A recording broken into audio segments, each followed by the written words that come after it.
നിങ്ങളുടെ ഇഷ്ട പരമ്പരകളുടെ മുഴുവൻ എപ്പിസോഡുകളും ടെലികാസ്റ്റിന് ശേഷം എക്സ്ക്ലൂസീവായി സൺ നെക്സ്റ്റ് ആപ്പിലൂടെ കാണൂ. ഇന്ത്യൻ ഉപഭോക്താക്കൾക്ക് മാത്രം സൗജന്യം. നിങ്ങൾ എങ്ങോട്ടാ? ഡോക്ടർ വന്നെന്ന് പറഞ്ഞു. നിങ്ങളെ വിളിച്ചോ? ഇല്ലല്ലോ. അങ്ങോട്ട് മാറിയില്ലേ? 3 നേരം ഭക്ഷണം, മരുന്ന്, ചെക്കപ്പ് എല്ലാം കൊണ്ട് സുഖമല്ലേ? എന്നാ പിന്നെ സാർ ഈ ജോലി അങ്ങ് വിട്ടിട്ട് ആരെങ്കിലും കൊന്നോ കട്ടോ സാറും കൂടി ഇങ്ങോട്ട് പോകുന്നു സാറ്. നമുക്ക് എല്ലാവർക്കും കൂടി ഒന്നിച്ച് സുഖമായിട്ട് ഇവിടെ കഴിയാം. നിന്നെ ഞാൻ പിന്നെ ദേഹത്ത് കൈവച്ചാലേ ഹിയറിങ്ങിന് ചെല്ലുമ്പോ സാറിന്റെ പേരടക്കം ഞാൻ കോടതിയിൽ വിളിച്ചു പറയും. പിന്നെ അറിയാലോ. നടക്കടി ഇങ്ങോട്ട്.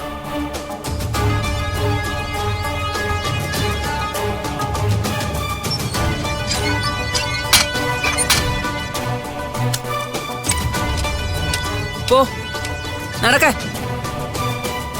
കാണും പോലെ അല്ല കേട്ടോ, എന്തൊരു ചങ്കൂറ്റാണെന്ന് നോക്കി. കേട്ടിടത്തോളം ഇവളുടെ കഥയിൽ എന്തൊക്കെയോ കുഴപ്പങ്ങളുണ്ട്. ഇവളീ കാണിക്കുന്നതെല്ലാം എന്തൊക്കെയോ മറയ്ക്കാൻ വേണ്ടിയാണെന്ന എന്റെ സംശയം.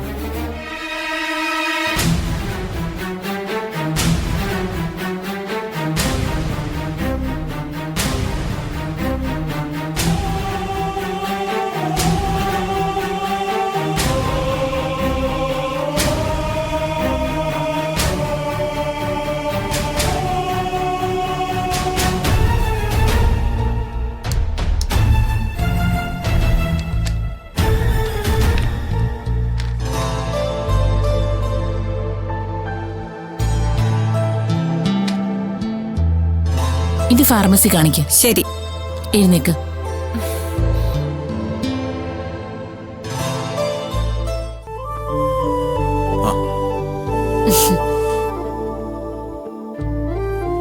യാതൊരു പ്രശ്നവും ഇല്ല കേട്ടോ. കുട്ടി വളരെ ഹെൽത്തി ആയിരിക്കുന്നു. പെട്ടെന്ന് പെയിൻ വന്നപ്പോ ഒരു പ്രശ്നവും ഇല്ല. ചിലപ്പോ മനസ്സിൽ ഉത്കണ്ഠയും പേടിയും വന്നപ്പോ തോന്നിയതായിരിക്കും. എന്തായാലും അത് പൂജയുടെ പ്രഗ്നൻസിയുമായിട്ട് യാതൊരു ബന്ധവും ഇല്ല. ഡോക്ടർ. പിന്നെ 2 ആഴ്ച കഴിഞ്ഞിട്ടൊന്ന് സ്കാൻ ചെയ്യണം. ഞാൻ എഴുതി തരാം. കുറച്ച് മരുന്നുകൾ ഞാൻ എഴുതുന്നുണ്ട്, അത് മുടങ്ങാതെ കഴിക്കണം. ശരി ഡോക്ടർ. പൂജ വല്ലാതെ അനീമിക്കാണ്, അതിനുള്ള മരുന്ന് ഞാൻ എഴുതുന്നുണ്ട്.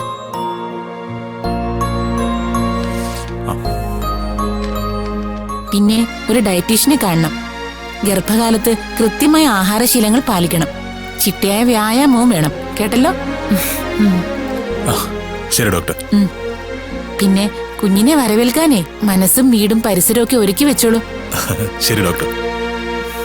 എന്നാ ഞങ്ങൾ ഇറങ്ങിക്കോട്ടെ.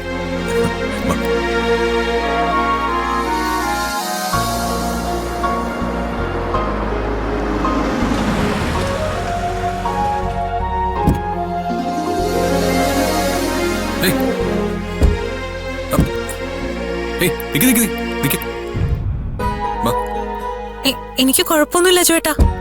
അതിന് തന്നെ ആരാ പിടിച്ചത്? ഞാൻ എന്റെ കൊച്ചിനെ കൈ പിടിച്ച് അകത്തേക്ക് കൊണ്ടുപോകുന്നതാ. അയ്യടാ, വല്ലാതങ്ങ് പൊന്നായിരിക്കല്ലേ. പൊന്നാരൊക്കെ ഇനി താൻ കാണാൻ പോകുന്നേ ഉള്ളൂ. കൂടുതൽ പൊന്നാരിച്ച് എന്നെ മറ്റുള്ളവരുടെ മുമ്പിൽ നാണം കെടുത്തരുത്. നമ്മുടെ വീട്ടുകാരല്ലേ, താൻ വാ.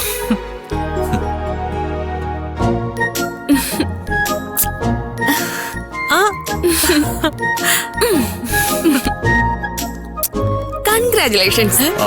ഇതെന്തിനാണെന്ന് വ്യക്തമാക്കണം. അർജുൻ ചേട്ടാ, കാര്യങ്ങളൊക്കെ ഞങ്ങൾ അറിഞ്ഞു കേട്ടോ. അറിഞ്ഞോ? ഇത് പക്ഷേ വരാനിരിക്കുന്ന ജൂനിയർ അർജുനോ പൂജേച്ചിക്കോ വേണ്ടിയല്ല കേട്ടോ, ഇതിന്റെ സ്വന്തം പൂജേച്ചിക്ക് വേണ്ടി. ഒരുപാട് അനുഭവിച്ചെങ്കിലും അവസാനം എന്റെ പൂജേച്ചിയുടെ അർജുൻ ചേട്ടന്റെ അടുത്ത് തന്നെ എത്തിയല്ലോ. അതിന്റെ സന്തോഷത്തിന്. ബാക്കി സർപ്രൈസ് അകത്താ. സർപ്രൈസോ? അതൊക്കെ ഉണ്ട്. വാ വാ, അകത്തേക്ക് വാ.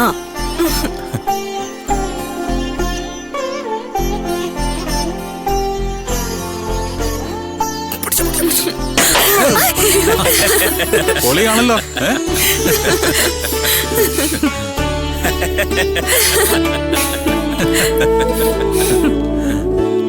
Congrats. Thanks. Congrats. Thanks.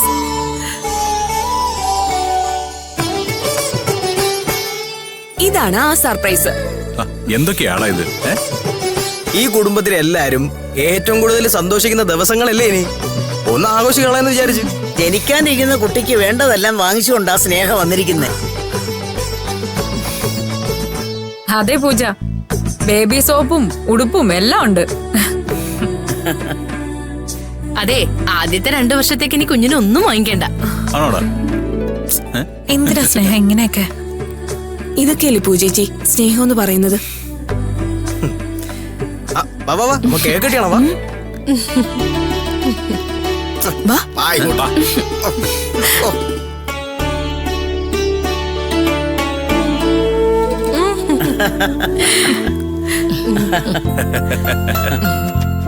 അപ്പൊ നമുക്ക് കേക്ക് കെട്ടിയാം. ഓക്കെ അല്ലേ? ആ വാ. ഏ?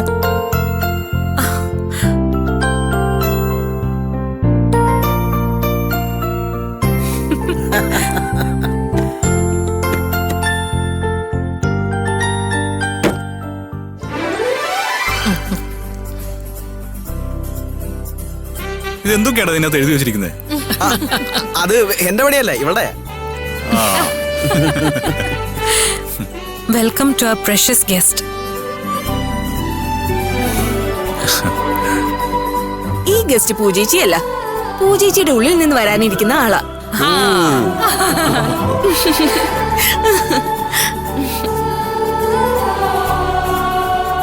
എന്നാ വൈകിക്കണ്ട, നമുക്ക് കേക്ക് കട്ട് ചെയ്യാം. വാ.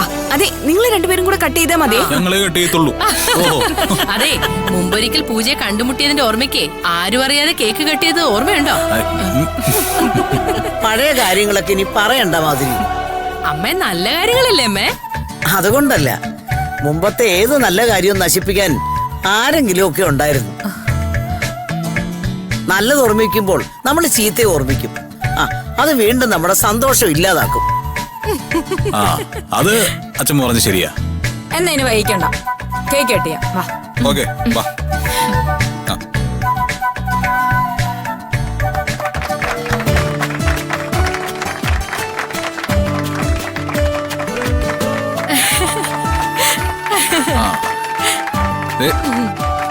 പൂജ കൊടുക്കുക.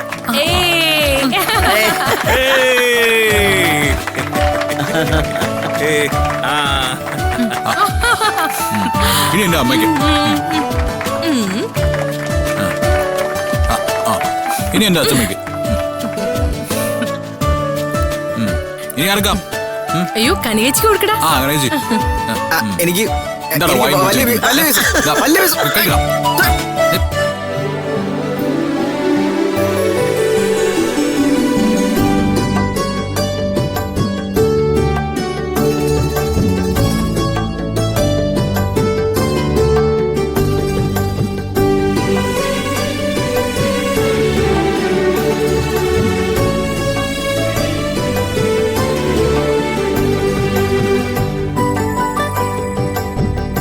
ഇനി കുറച്ചു നേരം എനിക്ക് പൂജേച്ചിയെ ഒറ്റയ്ക്ക് വേണം. വാ.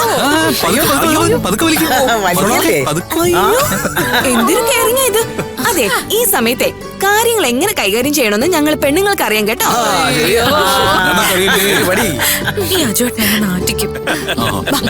ചേച്ചി വാ. പയ്യെ. വാ. ചേച്ചി പോയ ഗ്യാപ്പിൽ ഒരു ഫ്രഷ് പേസ് എടുത്ത കേക്കിന്. ആ, നീ ഇങ്ങനെ നടന്നോ. ആര്? ആ, കേട്ടാ. സമാധാനപ്പെടും മോനെ, എല്ലാത്തിനും നീ അതിൻ്റെതായിട്ടുള്ള മുറിക്കണം. സമയമുണ്ട്. അത് കേക്ക് കഴിക്കട്ടെ. ആ, എന്താ കടയേച്ചിക്ക് ഒന്നും കൂടെ. വാ. ഇവിടെ ഇരുന്ന് ഇനി പറഞ്ഞേ, എന്തു പറയാൻ? ഇതുവരെ എന്താ ഉണ്ടായെന്ന് പറ. എവിടെയായിരുന്നു ഇതുവരെ എന്ന് ചോദിച്ചാ പറയാൻ പൂജേച്ചി. ചെറുപ്പത്തിൽ ചില കഥകള് നമ്മൾ കേട്ടിട്ടും വായിച്ചിട്ടും ഇല്ലേ?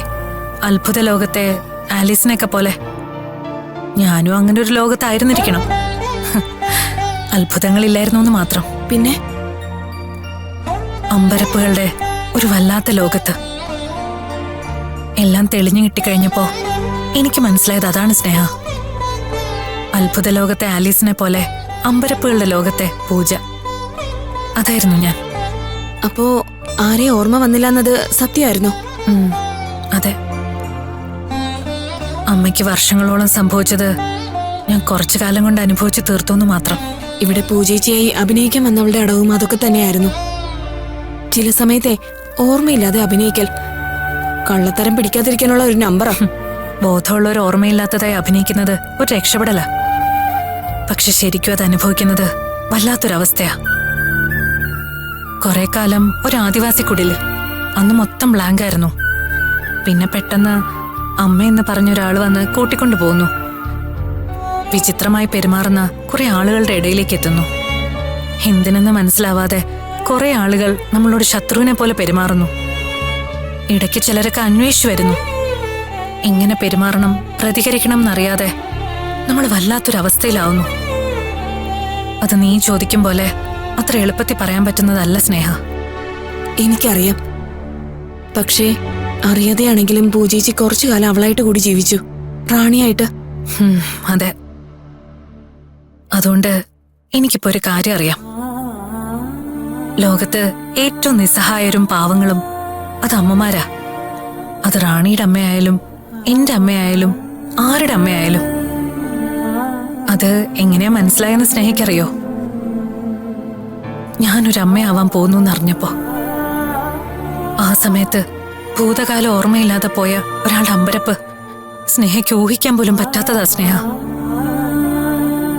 അന്ന് എന്റെ ഐഡന്റിറ്റി റാണി എന്നതാ. റാണിയെ പോലെ ജീവിച്ചൊരാളാണോ ഞാനെന്ന ഒരു ധർമ്മസങ്കടമായിരുന്നു അന്ന് എന്റെ ഏറ്റവും വലിയ പ്രശ്നം. കാരണം എന്റെ കുഞ്ഞൊരു പാപത്തിന്റെ സന്തതിയാണോ എന്നൊരു സംശയം, അതുണ്ടാക്കുന്ന ഭയം. ഒരമ്മ എന്ന നിലയിൽ ഞാൻ ഏറ്റവും വിഷമിച്ചത് അപ്പോഴായിരുന്നു.